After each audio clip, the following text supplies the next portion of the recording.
过敏性咳嗽啊是个很讨厌的症状，很多时候正在讲话的时候就咳嗽不止。我看上一次希拉里讲话的时候就在不停的咳嗽。我呢做老师，有的时候一天最多的时候连堂讲一天，经常会遇到这种情况。有个止咳的穴位在这个手臂上，大家看啊，这个手指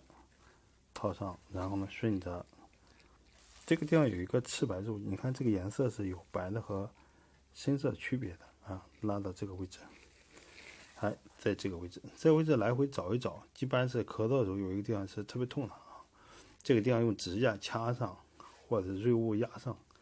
啊，很快就止咳了。那种嗓子痒就一直止不下来咳嗽的那种感觉很快会消失啊。这种呢就是找一个绿豆或者找一个锐物啊贴上去一直压着它，至少就这段时间是不太咳了。这是一个紧急止咳的好方法。